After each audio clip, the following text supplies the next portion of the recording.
ये बहुत clearly prove हो गया है कि यार यूएस किसी का सगा नहीं है। उसने ईरान को न्यूक्लियर स्टेट नहीं बनने दिया और सेम चीज वो इंडिया के साथ 1960s और 70s में कर रहा था। But thanks to previous political leaders India आज न्यूक्लियर वेपन स्टेट है। सोशल मीडिया पे कोई इंदिरा गांधी जी को थैंक यू बोल रहा है तो कोई अटल बिहारी वाजपेयी जी को थैंक यू बोल रहा है, but everyone is missing that one की आर्किटेक्ट जिसने इंडिया को एक न्यूक्लियर वेपन स्टेट बनाया। तो कोई बात बहुत स्पष्ट कर देना चाहता हूँ कि it was not just one person's job, it was a decades long relay race where one leader pass the baton to the other leader at the critical moment. देखो 1962 में इंडिया चाइना से वॉर हार चुका था। 1964 में China ने खुद को न्यूक्लियर वेपन स्टेट घोषित कर दिया और इंदिरा गांधी जी ने सोचा कि यार इंडिया इस चीज में पीछे नहीं रह सकता है और उन्होंने एक कोवर्ट ऑपरेशन स्टार्ट किया, ऑपरेशन स्माइलिंग बुद्धा। 1974 में इंडिया ने अपना पहला पीसफुल न्यूक्लियर एक्सप्लोजन कंडक्ट किया जिसकी वजह से पूरे वेस्टर्न वर्ल्ड में हाहाकार मच गया और यूएस, कनाडा और तमाम वेस्टर्न कंट्रीज मिलकर एक न्यूक्लियर सप्लायर ग्रुप बनाती हैं जिससे इंडिया को न्यूक्लियर रिलेटेड कोई भी आइटम एक्सपोर्ट करने के लिए बाहर कर दिया गया था। यानी इंडिया पूरी तरीके से ब्लैकलिस्ट हो गया था और इंदिरा गांधी शांत बैठ गई।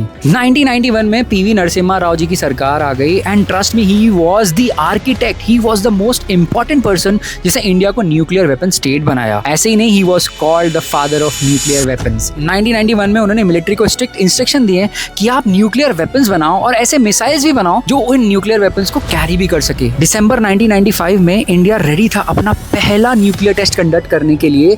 तभी यूएस की स्पाई सैटेलाइट्स ने हमारी गतिविधियों को कैप्चर कर लिया था जो पोखरान में चल रहा था। तब के प्रेसिडेंट बिल क्लिंटन ने राव साहब को फोन करके बोला कि हमें पता है कि तुम न्यूक्लियर टेस्ट कंडक्ट करने वाले हो, रोक दो वरना इतने सैंक्शंस लगाएंगे तुम्हारी कंट्री की ऐसी तैसी हो जाएगी। 1991 में ही हमारी कंट्री में इकोनॉमिक लिबरेशन आया था और नरसिम्हा राव जी ये रिस्क नहीं ले सकते थे, इसीलिए उन्होंने कदम पीछे कर लिए और न्यूक्लियर टेस्ट इंडिया का रुक गया। लेजेंड सेज दैट कि जब नरसिम्हा राव जी की सरकार गई और वाजपेयी जी कुर्सी पर बैठने वाले थे तो नरसिम्हा जी ने वाजपेयी जी से ये बोला था कि एटॉमिक बॉम्ब इज रेडी, तुम्हें बस एक्सप्लोजन करना है। अटल बिहारी वाजपेयी जी के पावर में आते ही उनका सबसे पहला मैंडेट था इंडिया को न्यूक्लियर वेपन स्टेट बनाना है। उन्होंने एक भी दिन की देरी नहीं करी और ऑपरेशन शक्ति लॉन्च कर दिया जिसके अंदर इंडिया के सारे scientist including doctor APJ Abdul Kalam वो मिलिट्री की यूनिफॉर्म पहनकर रात के अंधेरे में चुपके पोखरान में न्यूक्लियर टेस्ट कंडक्ट करते थे। 5 underground nuclear test successfully conduct करने के बाद 11 मई 1998 को वाजपेयी जी मीडिया के सामने आकर छाती ठोक कर कहते हैं